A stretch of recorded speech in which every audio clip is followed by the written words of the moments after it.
more and more we are finding that this work cannot be done by government alone.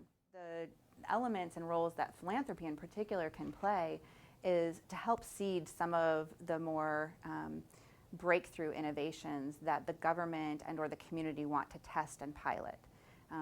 There are a lot of great ideas out there. It is often more difficult for government to invest in those great ideas if they're not yet proven. That's where we're really hopeful that with the support of national foundations and philanthropy like Living Cities and the support of local philanthropies within our community, we can start to create an opportunity where those pilots, the work that either nonprofits or other organizations would want to do that connects to the work that government's doing, they can come together and do that together in a pilot way. And then if it works, it's much easier to sell to government to scale more rapidly and widely. Sure. I mean, I think what's really interesting about the Citi Accelerator project for Philadelphia is this is a project that we had been meaning to do and wanting to do for a very long time. But for the call for applications from the Citi Accelerator and Citigroup Foundation, we may not have gotten to it because there's always a very long list of priorities of things to do. But when we saw this call for applications come out, we said, we know just the thing we've always wanted to do, we've been meaning to do, we've had meetings about, but we really haven't coalesced to form an action plan. And it's because of the impetus and the call for ideas from Citi Accelerator and Citigroup that we were able to do it. And the added benefit is really working with the other cities, with Nashville, with Louisville, to learn from them about how they're approaching this work, and that better informs the work that we do in Philadelphia.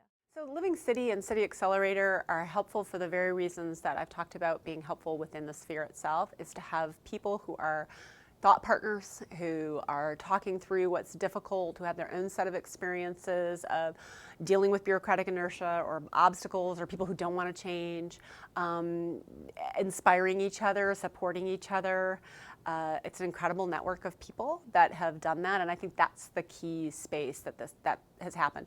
It's also been great to have some financial support for some things that are very difficult to justify in a tight budget, but really the network of thinkers coming together and the support around that has been what's crucial.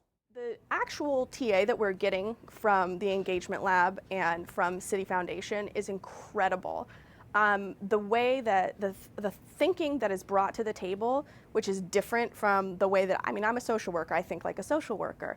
My boss has a degree in public policy, she thinks like a public policy person. And to have another type of thinking come in and say like, maybe we make it a game, maybe we do this other thing to engage people, maybe everyone's a co-designer, is so invaluable because it takes us out of, we can do this forever, but it would be the same thing forever unless somebody came in and said like, hey, maybe let's try something totally different. And that is so important. Just being part of the conversation, having resources where we can ask questions or validating, and just the soundboards that we have and the resources among other cities, it just validates everything that we're thinking, and just sharing those frustrations and learning from one another has been fabulous.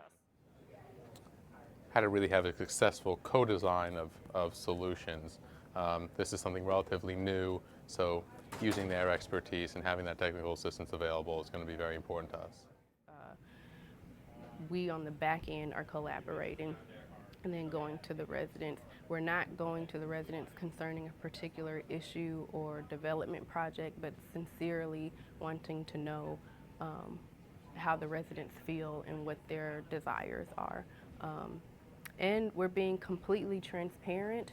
We're trying to limit closed-door meetings and let everyone know who's involved, what we're doing, setting clear expectations, and really involving the residents in the process and not coming in afterwards and kind of making them feel like we're doing something to them. I think the power of a cohort model where you're learning from other cities is really powerful as well. And so it's been a real pleasure to work with Living Cities, with Citi Foundation, and we'll continue on.